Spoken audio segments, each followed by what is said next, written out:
여러분 골드스타라는 기업 아십니까? 골드스타. 예. 금성이라는 기업의 이름을 기억하시는 사람 있어요? 예, 예. 어느 정도 연배가 드러나는 아주 오래된 골드스타라는 회사가 있습니다.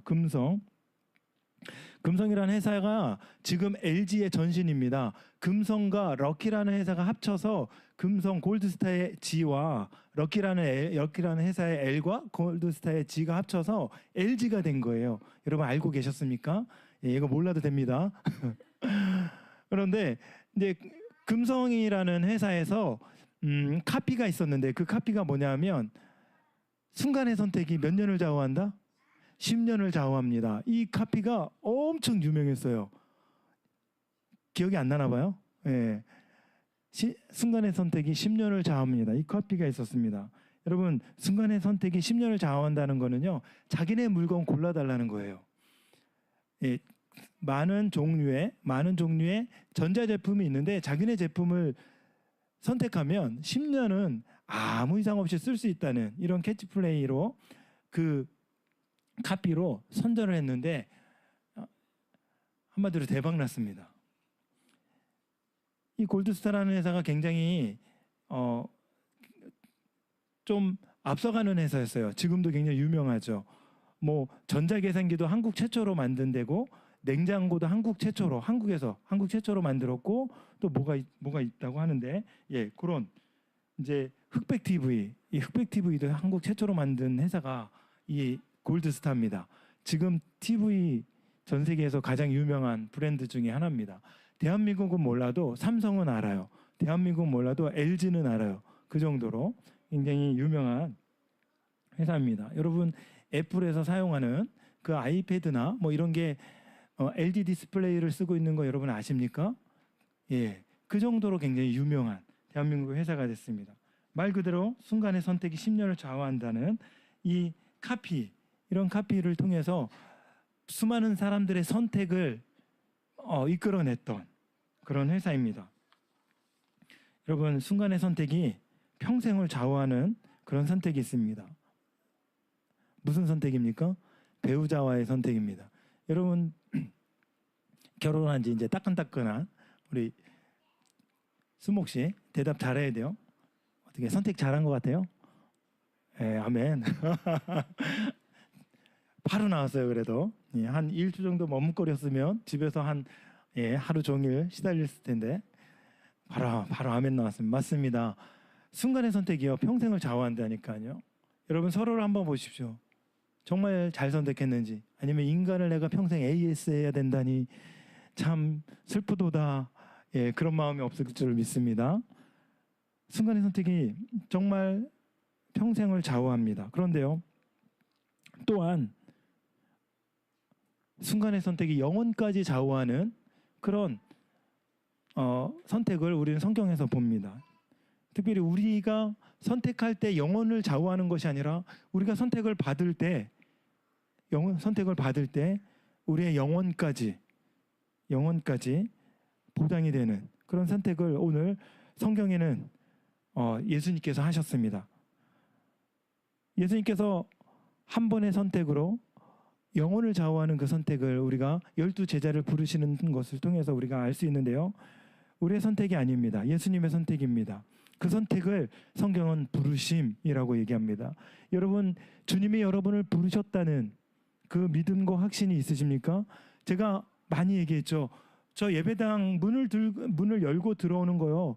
여러분 쉽게 생각하지만 어떤 사람에게는 30년 기도 제목, 40년 기도 제목 그렇게 기도를 해야만 기도 응답이 되는 그거예요.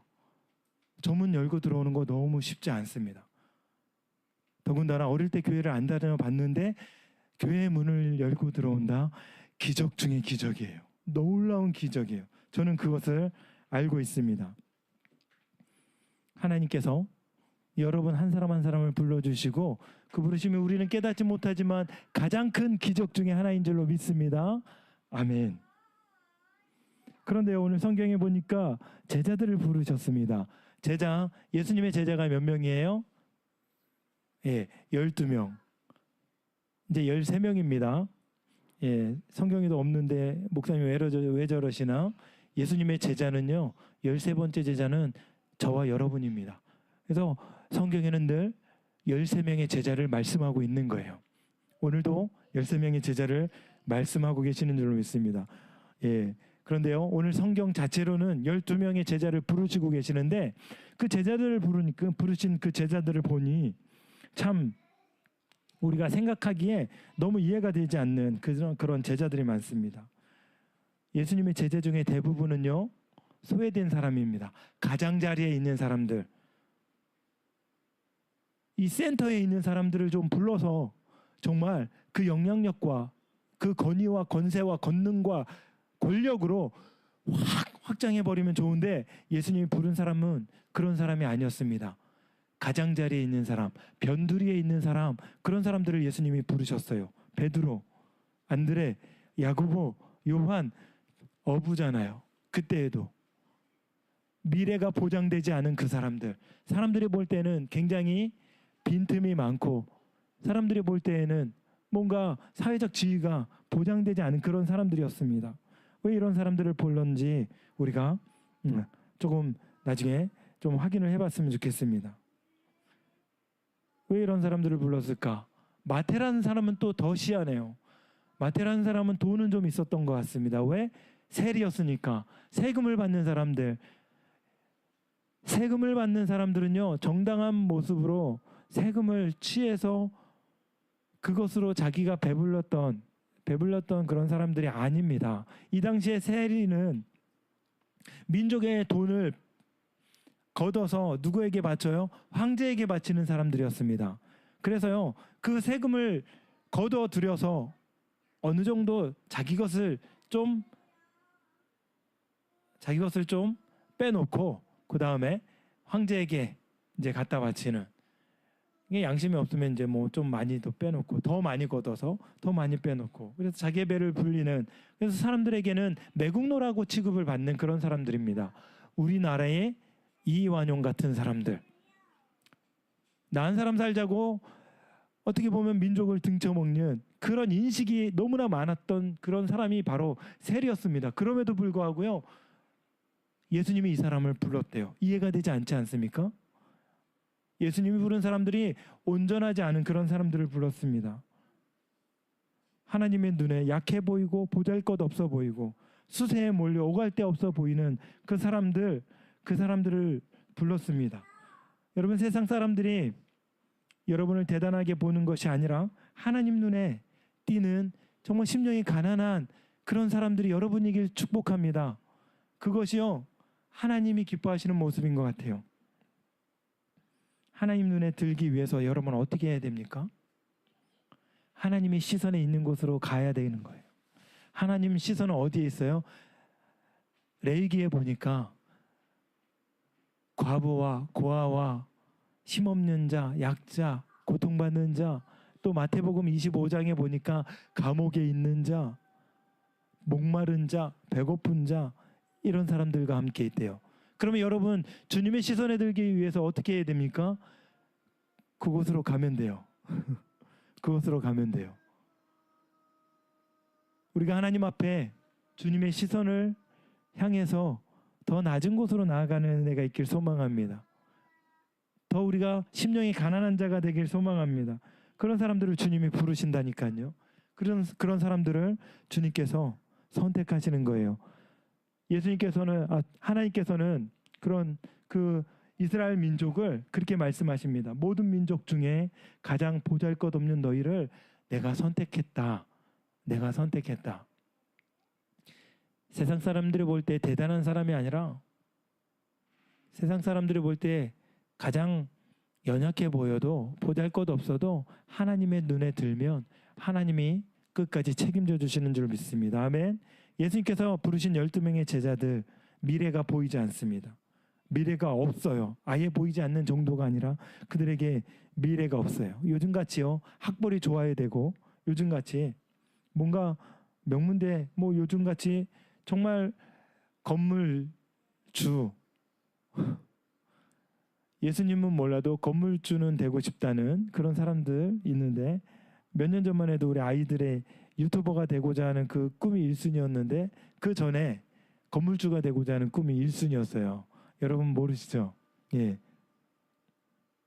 그 정도로 요즘에는 꿈이 돈이 많고 뭔가 그것이 힘이라는 생각을 가지고 있는데요. 그런데 그런 사람들을 부른 것이 아니라 재산도 없고 아무것도 없는 정말 하루 벌어서 그 벌이하는 그런 사람을 불렀는데요. 그렇게 연약한 사람을 통해서 하나님 놀라운 일들을 감당하시는 겁니다. 하나님께서 그런 사람들 직업에는 빈부귀천이 없다고 하지만 그 당시에는 그런 선입견이 반드시 있었습니다. 그럼에도 불구하고 그런 사람 부르시는 거예요. 어부라는 직업 그런 사람 부르시는 거예요. 인정받지 못한 그런 사람을 부르시는 거예요. 사람들이 손가락질하면서 쟤는 겨우 저거밖에 안 돼. 그런데 하나님이 그 사람들이 향하는 그 손가락질하는 그 사람들을 향해서 지명하는 거예요. 그래, 나는 쟤를 부를 거야. 쟤는 저 정도밖에 안 돼. 그런데 나는 저 아이를 사용할 거야. 세상 사람들이 볼 때 하나님의 시선과 완전히 다른 거예요. 여러분 하나님의 시선이 여러분과 함께 하시는 줄로 믿습니다. 여러분을 부르시는 거예요. 그렇게 하나님께서 여러분을 지명하고 주목하고 계시는 것입니다. 하나님은 왜 이처럼 보잘것없는 사람을 부르실까요? 자신보다 능력이 없어서 질투할 대상이 아니기 때문에 그래서 부르시는 걸까요? 예수님이 자신보다 설교를 좀 더 못할 것 같아서 그래서 부르시는 걸까요? 부르시는 이유가 있습니다. 사도 바울이 그렇게 고백합니다. 예수님께서 사람들을 부르시는 이유 고린도전서 1장에 27절부터 29절 제가 읽어드리겠습니다. 그러나 하나님께서 세상에 미련한 것들을 택하사 지혜 있는 자들을 부끄럽게 하시고 하려 하시고 세상에 약한 것들을 택하사 강한 것들을 부끄럽게 하시며 하나님께서 세상에 천한 것들과 멸시받는 것들과 없는 것들을 택하사 있는 것들을 폐하려 하시나니 이는 아무 육체도 하나님 앞에서 자랑하지 못하게 하려 하심이라. 아멘. 여러분을 택하신 것은요, 내가 강하다, 내게 힘이 있다, 내가 능력이 있다, 내가 세상 살아갈 힘이 나에게 있어, 이 사람들을 부끄럽게 하시려고 여러분을 택하셨대요. 예수님께서 선택하신 조건이요, 여러분을 택하신 조건이 여러분이 가지고 있는 조건이 아니라 예수님 당신이십니다. 그래서 흔들리지 않는 거예요. 세상의 기준으로 선택하신 것이 아니라 예수님 당신이 기준이 되신 것입니다. 아멘. 제자들에게 선택의 조건이 있는 것이 아닙니다. 저도요, 절 보면 제가 선택 조건이 없어요. 어릴 때부터 우리 아버님 제가 몇 번 얘기한 것처럼 알코올 중독자이셨고 저는 태어날 때부터 아버님이 약주를 많이 하셨던 것 같아요. 폭력 가정에서 중독 가정에서 자라난 제가 뭘 할 수 있겠습니까? 아무것도 할 수 없는 거예요. 그런 가정에서 내 과거의 상처만 붙들었다면 저는 아무것도 할 수 없는 거예요.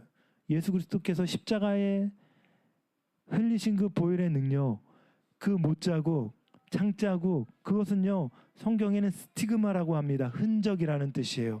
내 상처를 붙들면 나는 아무것도 할 수 없어요. 주님이 나를 선택해 주셨고 그 흔적을 붙들게 하시고 흔적을 만지게 하시고 흔적을 통해서 내 상처가 치유됐기 때문에 제가 지금 이 자리에 있는 것인 줄로 믿습니다. 여러분 자신 안에 상처가 없다고요? 그 사람이 더 큰 상처가 있는 거예요. 예수님의 흔적을 필요로 하지 않는 그 사람이 가장 큰 상처가 있는 거라니까요. 나는 죄인입니다. 고백하는 그 사람. 나는 하나님 앞에 죽을 수밖에 없는 그런 존재입니다. 그런 사람들 부르시고 그런 사람을 선택하시고 그런 사람들을 끝까지 책임져 주시는 그분이 바로 예수님이십니다. 예수님께서 자기가 원하는 자들을 부르셨습니다. 그 선택에는 후회가 없는 거예요. 그 이유가 하나밖에 없습니다.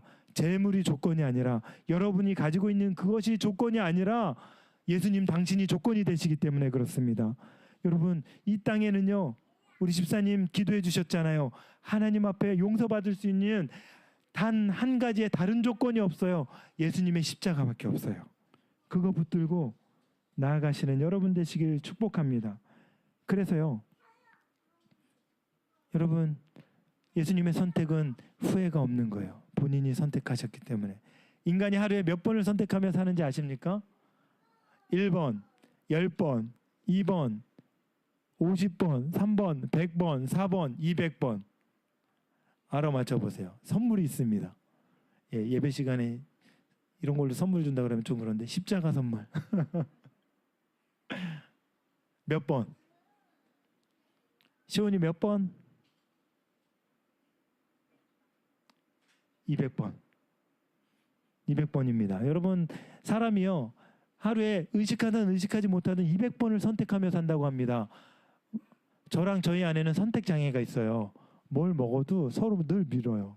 뭘 사도 서로 늘 미뤄요. 한참 시간이 걸리는데 결국은 기준이 없어요. 이거 하자 그래서 그냥 그거 하는 거예요. 선택 장애. 여러분도 선택 장애 다 있죠. 우리나라 사람도 선택 장애 있습니다. 점심 시간마다 뭘 먹을까 고민합니다. 행복한 고민이죠. 뭘 먹어야 하지? 이런 고민. 아프리카 사람들은 고민이 없습니다. 먹을 게 없기 때문에. 우리는 고민이 많아요. 200번을 그렇게 선택을 한다고 합니다. 어떤 선택은 습관에 의해서 선택이 되어진대요. 그냥 자연스럽게. 그래서 평소에 여러분 좋은 습관을 가지시기 바랍니다. 좋은 언어, 좋은 말투, 친절함 이런 것들을 평소에 가져야 돼요. 그래야 모든 선택에 무의식 중에 내가 선택할 때 정말 좋은 선택을 할 수 있어요. 그런데 정말 중요한 선택하는 그런 순간들이 온다는 것이죠. 그 선택할 때요. 무엇을 기준으로 여러분 선택하십니까? 최소한 사람이 기준이 돼야 돼요. 그렇죠? 저 사람에게 이게 상처가 되냐? 저 사람에게 상처가 되지 않는 그 기준. 그래서요. 부부관계에서 중요한 겁니다. 부부관계에서 무엇을 해야 할까? 이거보다 무엇을 하지 말아야 할까? 이게 더 부부관계를 유지할 수 있는 너무나 좋은 푸르미가 하기 싫어하는 푸르미가 너무 싫어하는 것들을 만약에 순목이 한다 그러면 맨날 싸우겠죠. 하지 말아야 될 것들을 하지 않는다면 평안이 유지되고 행복이 유지되고 반대로 마찬가지입니다. 연인 사이도 마찬가지예요. 해야 할 것보다 하지 말아야 될 것들. 내가 여기 버젓이인데 다른 사람을 만나? 큰일 나죠.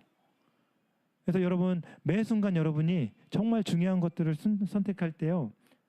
사람, 존재를 생각해야 돼요. 더 나아가서는 예수님이 기뻐하시는가. 그것을 여러분이 선택할 때 여러분 늘 생각했으면 좋겠습니다. 예수님이 여러분을 선택하셨다면요. 예수님께서 여러분을 끝까지 책임져 주세요. 이런 예화가 있습니다. 이거 재밌는 예화인데요. 근데 너무나 흔한 예화인데 결혼한 아내가 얘기합니다. 시어머니와 아내가 물에 빠졌으면 누구 먼저 구해줄 거야? 1번 시어머니를 먼저 구해준다. 간혹 이런 남자가 있습니다. 결혼하면요. 정답을 좀 이따 얘기할게요. 여러분 어떻게 하시겠습니까? 누구 먼저 구해줄 거예요? 김성환 집사님 누구 먼저 구해줄 거예요? 빨리 얘기하세요. 예? 수영을 못해요? 집에서 한 하루 종일 또 시달릴 것 같은데 그래서 못해도 구해줘야 된다고 해야 되는데 분명히 그렇게 얘기해야 됩니다. 당연히 아내를 먼저 구해야 되겠죠. 예? 당연히 아내를 먼저 구해야 되는 거예요. 왜요? 이 질문을요 반복해서 한대요. 그냥 이 질문을 할 때는 나를 더 사랑해 이런 의미예요. 그런데요, 이 질문을 할 때는 여러분 다시는 이 질문을 하지 않게 하는 방법이 있습니다. 그 김종원 작가라는 분이 그럴 때는 이렇게 얘기하라고 얘기했는데요. 당연히 당신을 먼저 구해야지. 엄마는 내가 선택하지 않았지만 당신은 내가 선택했잖아. 내가 선택했으니까 끝까지 내가 책임질 거야. 당신은 내가 끝까지 책임질게. 어때요? 이렇게 얘기하면요 다음부터 안 물어본대요. 왜? 이 말 속에 너무나 큰 사랑이 들어가 있는 거예요. 더 이상 안 물어볼 수 있도록 여러분 이렇게 대답을 해주세요. 당신은 내가 선택했으니 내가 끝까지 책임질 거야. 이게요, 예수님의 마음이 여러분을 향한 마음입니다. 예수님이요, 여러분을 선택했으니까요, 여러분을 끝까지 책임져 주시는데, 언제까지 책임져 주시냐? 영혼까지 책임져 주시는 겁니다. 내가 선택했기 때문에 후회 없이 사랑하고 목숨 걸고 사랑하고 그 어떤 가치보다 소중한 것이죠. 13절에 보니까요, 자기가 원하는 자들을 부르셨다 얘기하십니다. 이 표현을 여러 번역으로 제가 보았어요. 그런데 공동번역 개정판에 이렇게 나옵니다. 마음에 두셨던 사람들을 부르셨다. 마음에 두셨던 사람들을 부르셨다. 자기가 원하는 사람들을 한순간에 충동적으로 선택한 것이 아닙니다. 마음에 두셨던 사람들이라고 하는 거예요. 전심으로 제자들을 사랑하는 주님의 마음이 드러나는 거예요. 저들이 사랑받을 구석이 있어서 마음에 두고 부르신 것이 아닙니다. 까닭 없이 제자들을 마음에 품고 있다가 그들을 보았을 때 부르신 거예요. 한 영혼을 부르시기 위해서는 그들을 먼저 예수님이 마음에 품으신 거예요. 한 영혼을 부르시기 위해서. 제가요, 캐나다의 목민교회 담임 목사님, 과국 목사님 잘 알고 있는데요. 우리는 아모스 목사님이라고 알고 있습니다. 아버지 그 성경 이름 아모스 목사님인 거 알고 있었어요? 예, 아모스 목사님. 아모스 목사님이요, 예수님을 믿지 않는 사람들을 어떻게 부르시냐 하면 VIP라고 부르십니다. 우리 교회 VIP 많아요. 예수님을 아직 내 인생의 주인으로 아직은 마음에 이렇게 영접하지 못하고 있는 그런 분들을 VIP라고 합니다. 그런데요, VIP라는 의미는 뭐예요? 최고의 손님, 돈을 가장 많이 쓰고 정말 막 그래서 어느 기업에서 특별 관리하는 손님을 VIP라고 합니다. 여러분 혹시 VIP십니까? 감사합니다. 아무도 없어요. 그런데요, 하나님은 여러분을 VIP로 생각하고 계시는 거예요. 교회도 그분을 VIP로 생각하는 거예요. 그냥 한순간에 그분을 부르셔서 그냥 한순간에 교회에 이렇게 인도하기 위해서 VIP가 아니라 품고 기도하는 거예요. 끝까지 기도합니다. 언제까지? 예수님이 그 사람의 그 마음에 예수님이 들어올 때까지 기도하는 거예요. 저도 계속 기도하고 있어요. 왜? 나의 VIP가 우리 교회도 있고 저희 VIP는 여러분이에요. 다. 특별히 또 우리 주 형제를 품고 늘 기도하고 있습니다. 내 VIP인 거예요. 마음에 두었기 때문에. 여러분, 예수님이요, 여러분 한 사람을 한 사람을 마음에 두셨대요. 이거보다 더 큰 축복이 있습니까? 누구의 마음에 들면 얼마나 좋은 건지 여러분 아십니까? 하나님 마음에 들면 끝난 거예요. 예수님 마음에 들면 끝난 거예요. 내가 가진 것이 있어서 마음에 들었다고 하지 않는 거예요. 그냥 그 형편 그대로, 있는 모습 그대로 마음에 들었대요. 여러분, 그처럼 하나님은 여러분을 품고 계신 분입니다. 특별히 우리 예수님은 여러분을 마음에 두셨습니다. 전심으로 제자를 사랑하는 주님의 마음이 드러나는 거예요. 저들이 사랑받을 구석이 있어서 마음에 둔 것이 아니라 부르신 것이 아니라 까닭 없이 제자들을 마음에 품고 있다가 그들을 부르신 겁니다. 한 영혼을 부르기 위해서 품었습니다.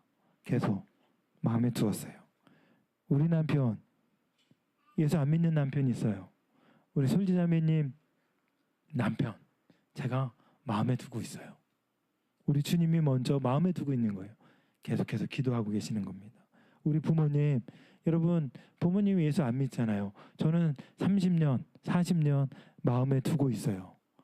우리 일가 친척, 여러분 함께 그분들을 마음에 품고 기도해 주시면 감사하겠습니다. 마음에 두었어요. 또 누가 있습니까? 여러분의 자녀 있습니다. 여러분이 태어날 자녀, 미래의 자녀까지 여러분 마음에 품고 지금 기도하면 좋을 것 같아요. 하나님의 은혜를 그들에게 흘려보냈으면 좋겠습니다.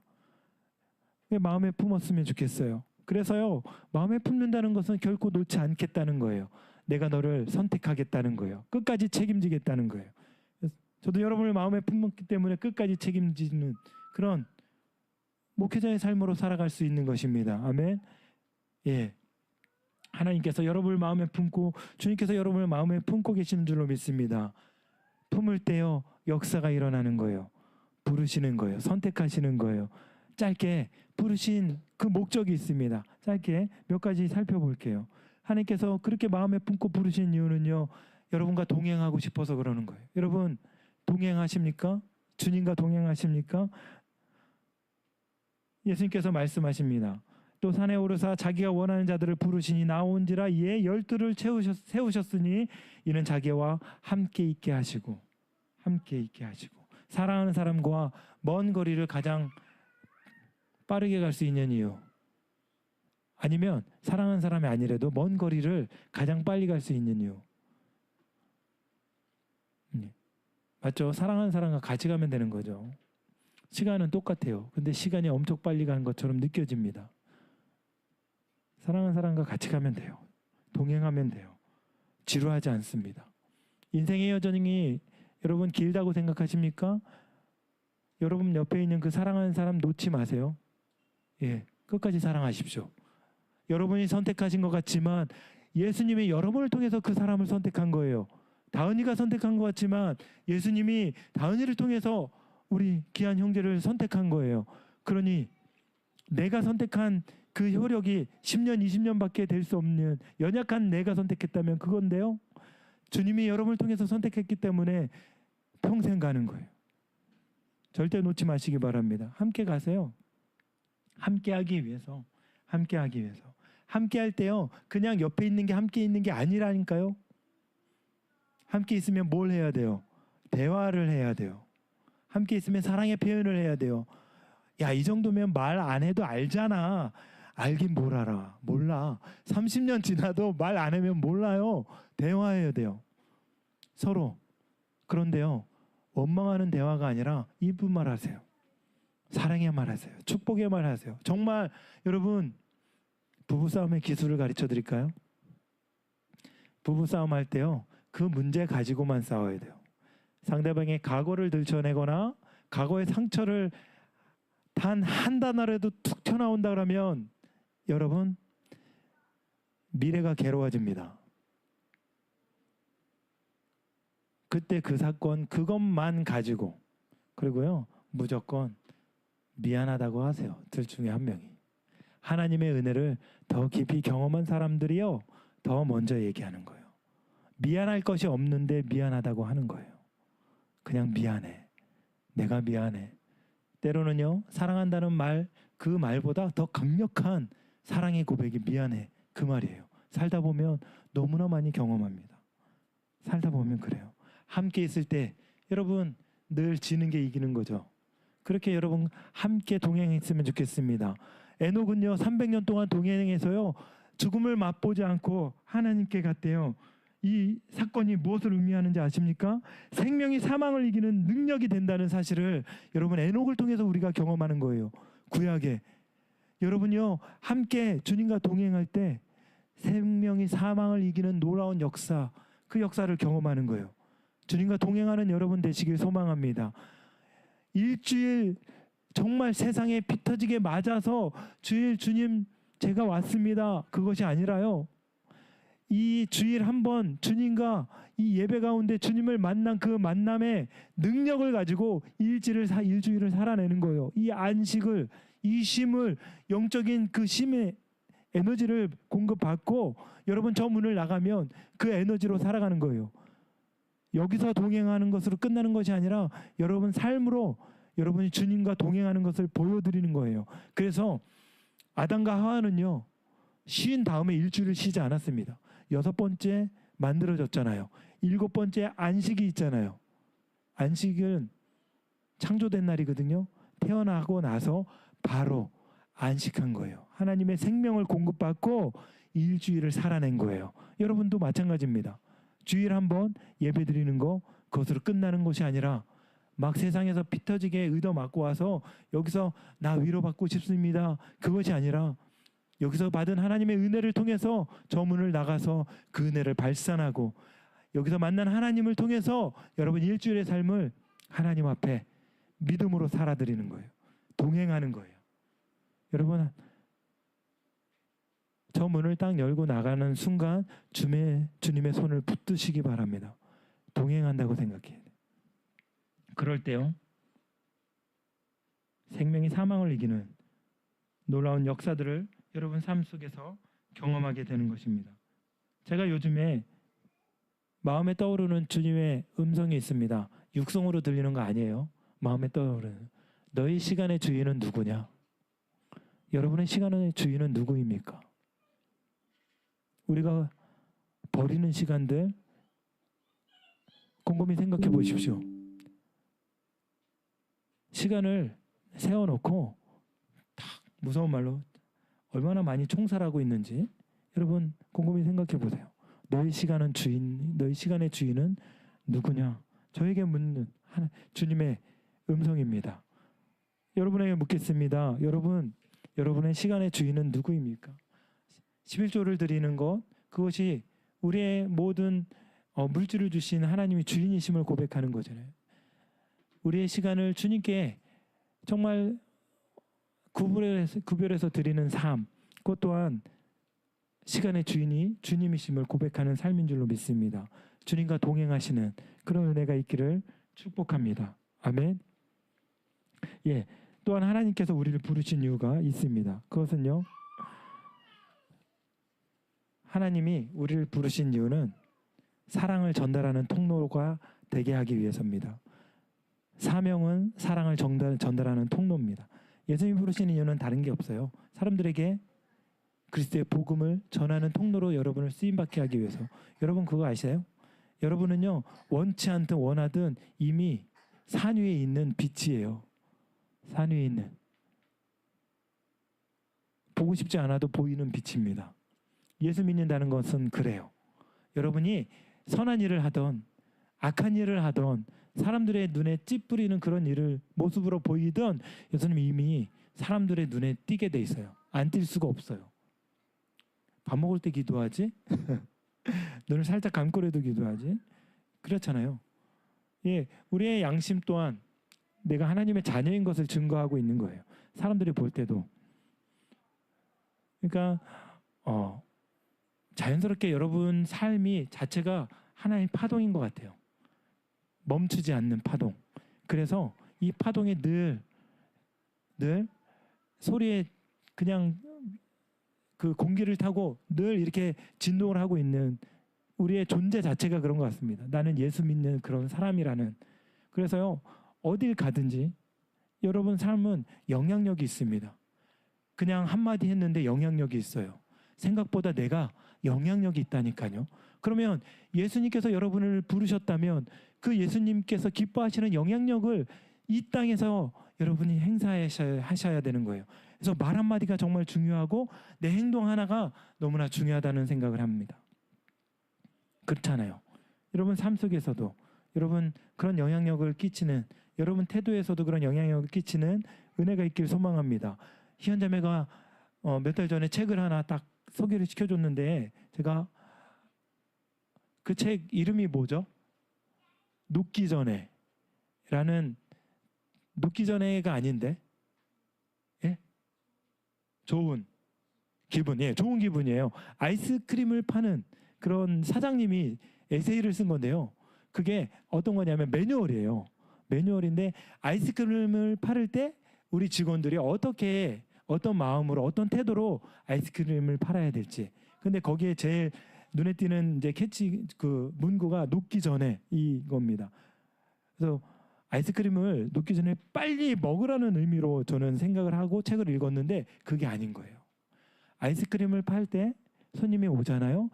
그러면 녹기 전에 그 손님의 눈빛, 얼굴 표정, 그 손님의 모습을 보고 저 사람의 하루의 삶을 스캔하는 거예요. 그래서 그 사람의 모습을 보고 먼저 위로해 주는 거예요. 아이스크림 파는 데 목적이 있는 게 아닙니다. 녹기 전에 빨리 먹는 게 목적이 있는 게 아니라 그 사람의 삶의 모습을, 표정 하나를 관찰해서 그 하루의 고단한 삶을 위로해 주는 말 한마디, 그런 것들을 해줄 수 있는 매뉴얼을 그 책에 가득 녹여놨어요. 아, 우리 교회 교인들 데리고 한번 가보고 싶다니까요. 여러분, 여러분의 삶에 영향력이 있습니다. 여러분의 삶의 태도에 영향력이 있다니까요. 그래서 예수님은요, 여러분을 부르신 이유는 그 삶의 아름다운 파장을 많은 사람들에게 드러내게 하기 위해서 여러분을 부르신 줄로 믿습니다. 아멘. 우리 이찬이가 이렇게 나올 때요, 제가 막 이렇게 미소가 지어지잖아요. 유튜브에 보면, 다른 얘기인데 정말 유튜브에 보면 진아라는 찬양 선교사가 있어요. 이분 지금 아프리카에서 선교사로 있고 한국에 셋째 낳기 위해서 한국에 와 계시는 분인데, 피아노 치면서 항상 찬양해요. 그러면 그 앞에서 그 딸내미가 항상 혼자 놀고 있어요. 이렇게. 그런데요, 막 수십만이 보고, 그리고 그분도 너무 유명해져 갖고 정말 이렇게 너무나 큰 무대에 막 하나님 찬양하면서 그렇게 쓰임 받더라고요. 너무 좋은 것 같아요. 자녀들이 교회에서 이렇게 왔다 갔다 하면서 놀고 자연스럽게 하나님 앞에 예배하는 거, 하나님의 은혜인 줄로 믿습니다. 아멘. 예. 그래요. 여러분이 하나님 예수 그리스도를 부르신 그 목적대로 여러분 그렇게 사명을 감당하는 은혜가 있기를 소망합니다. 아멘. 예. 마지막으로요, 부르신 사람들에게는 능력을 주십니다. 귀신을 내쫓는 능력을 많은 제자들에게 주었어요. 예수님 당시에는 정말 많은 사탄과 이 귀신의 역사가 있어서 고통받는 사람들이 많았던 것 같습니다. 저도요, 20대 초반에 귀신 쫓아낸다고 어떤 분한테 가갖고 정말 이렇게 우리 교인들 가서 막 기도했거든요. 이분들 너무 힘이 센 거예요. 막 대여섯 명이 달라붙는데 그 한 사람의 힘을 이기질 못하는 거예요. 근데 끝까지 이제 우리가 기도하고 그렇게 나왔는데요. 그 당시에만 해도 정말 이렇게 조금 정신적인 병으로 병원에서 치료받는 사람들이 있고, 정말 기술을 통해서 예수 믿지 않는 사람들 중에 고통받는 사람들이 있었는데, 그 당시에는 그런 사역을 많이 하는 목사님들이 계셨어요. 근데 저는 그런 사역은 하지는 않습니다. 그냥 정신병원 가서 치료받으라고 얘기해요. 일반 은사도 하나님 주신 거기 때문에. 예, 뭐 귀신 들린 사람은 눈빛이 또 다르다고 얘기합니다. 근데 저는 그 20대 초반에 만나보고 그 다음에는 이제 만나보질 않았는데, 저에게는 좋은 경험이었죠. 20대 초반에 정말 성령 충만해갖고 가서 막 기도하는데, 예. 근데 이 당시에도 예수님께서는 귀신 들린 사람들이 참 많았던 것 같아요. 근데 특별히 제자들에게 주신 능력이 귀신을 쫓아내는 능력입니다. 그런데 문제가 있습니다. 제자들은요, 그 능력 때문에 능력 주시는 주님을 잃어버리는 거예요. 그 능력 때문에 능력 주시는 주님을 기뻐하는 것이 아니라 그 능력 행하는 그것을 기뻐하는 거예요. 여러분, 이게 제 말이 아닙니다. 누가복음 10장에 이렇게 20절에 이렇게 나옵니다. 그러나 귀신들이 너희에게 항복하는 것으로 기뻐하지 말고 너희 이름이 하늘에 기록된 것으로 기뻐하라 하시니라. 이게요, 왜 중요한지 아세요? 우리가 하나님이 우리에게 능력도 주시고 직분에 맞는 힘도 주시고 다 주시는데, 하나님이 온데간데 없는 그런 신앙의 모습들이 우리 삶 속에 이루어지고 있는 거예요. 시간이 지나면 지날수록 예수님은 온데간데 없고 주님이 주신 것들로 우리 삶을 가득 채우고 그것들을 기뻐하는 거예요. 여러분, 주객이 전도된다는 말이 이것입니다. 우리에게 주신 은혜는요, 있어도 그만 없어도 그만, 십자가의 보혈의 능력과 그 은혜만 잊어버리지 않으면 돼요. 근데 예수님께서 말씀하시는 거예요. 그래, 내가 너에게 능력을 줬다. 그런데 정말 그 능력이 너희가 기뻐해야 할 그 근원이 아니야. 그 능력을 주신 그 하나님, 네가 할 수 있는 일이 너의 기쁨이 아니라 네가 할 수 없고 하나님만 할 수 있는 일이 너의 기쁨이야. 그것이 무엇이냐? 하늘에 너희의 이름이 기록된 것, 생명책에 네 이름이 기록된 것, 그것으로 네가 기뻐해야 돼. 그것은 누가 할 수 있어요? 주님이 할 수 있는 거예요. 하나님만이 할 수 있는 거예요. 여러분이 할 수 있는 그것으로 여러분 기뻐하시는 것이 아니라 하나님이 여러분을 통해서 하시는 그 일들을 통해서 여러분 기뻐하길 소망합니다. 내가 가지고 있는 학벌과 내가 가지고 있는, 물론 좋죠. 올 A뿔 맞으면 너무 좋아요. 정말 경험해 본 사람만 여러분, 월급 많이 받으면 좋아요. 사업이 잘 되면 좋아요. 기뻐할 수 있는 그것을 하나님께서 그것을 통해서 나에게 기쁨을 주신다는 것 여러분 잊지 마시기 바랍니다. 그런데 더 큰 기쁨은 주님 존재 자체로 내게 주신 은혜, 하나님만이 하실 수 있는 그 구원의 놀라운 역사를 행하신 그것이 나의 기쁨의 근원이 되는 놀라운 은혜가 있기를 소망합니다. 아멘. 주님 보시기 바랍니다. 303 비전 그 교장 선생님 이 말씀만 하고 마치겠습니다. 교장 선생님 그 교회에 옥상에 아고라는 개가 있습니다. 아고르는요 플란다즈의 개 아십니까 여러분? 여기 큰 통을 들고 다니는 옛날에 그 만화 영화에서 나오는 그 개인데요. 딱 쓰면 저 키만한 그 개예요. 맞죠? 예, 한 40kg, 50kg는 될 것 같아요. 개가 엄청 순한데 이 개를 훈련할 때요 먹이를 줍니다. 뼈를 큰 걸 주는데요. 아그작 씹어 먹는데 너무 무서운데요. 가까이 가서 이렇게 만지면 굉장히 순해요. 그런데 이 개를 훈련할 때요. 먹이를 딱 들고 훈련할 때 이 개가 앉아 그러면 딱 앉잖아요. 일어서 그러면 일어서잖아요. 근데 그것으로 먹이를 주지 않아요. 근데 이 개에게 먹이를 줄 때는 언제냐? 주인의 수지선을 볼 때 그때 먹이를 준대요. 그때 아니면 절대로 안 준대요. 시선을 맞출 때 주는 거예요. 여러분 우리가요 하나님 앞에 주님께 향한 우리의 시선이